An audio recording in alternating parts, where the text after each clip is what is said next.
involved were the advertisers in this process? Well, they just bought the shows, and they had their creative scripts had to be submitted.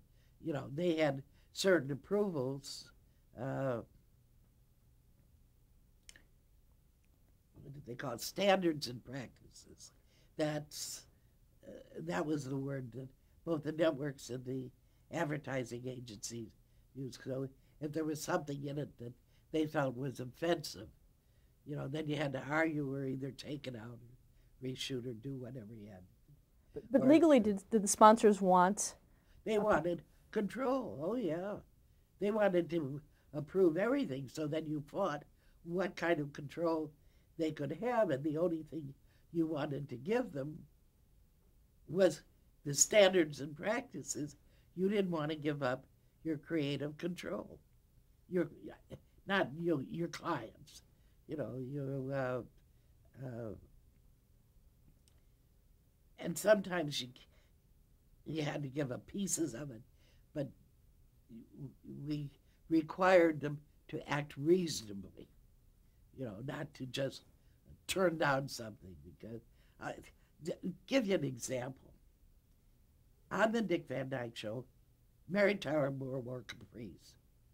You don't know the fight that we had with the advertising agency and the sponsors because they felt they were too form-fitting to her butt. And that, they felt, might offend middle America. But she ended up wearing her capris. Now, what was your role in that Oh, from a I legal didn't have standpoint? any part of that. No?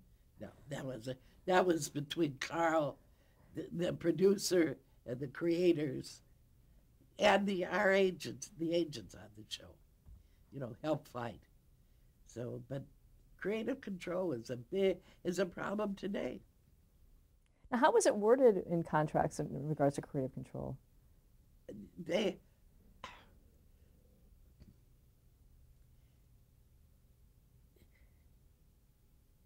the buyer, whether it was the network or the advertising agency, said, I want these approvals. I want to approve the cast, the director, the writers, and the scripts. So that's the premise you start with. So if you're going to give them approval, let's say the running cast, principal members, not the complete cast, just the series players, reasonable, not to frustrate the deal. Directors, in block, you submit a block of names of directors, and they approve the directors that, but you submit a pretty big list of people that you think you're going to want. So you got around that. Scripts, that's a big fight. And that's where we would limit it to standards and practice, public policy, to be exercised reasonably, not to frustrate the deal. I'll give you an example.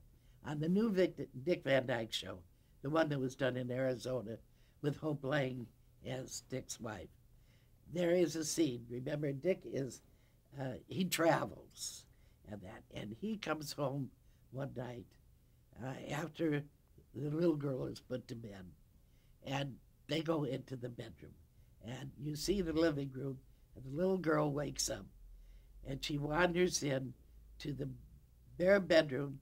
She opens the door and closes the door and goes back to the bedroom. The sponsor wouldn't pay for the program because obviously she opened the door when Dick and Hope were supposedly enjoying their reconciliation after being away. So the sponsor thought that was very offensive, that everybody would know what the little girl saw, so they never would pay for the program. What was the outcome of that? We never broadcast the program.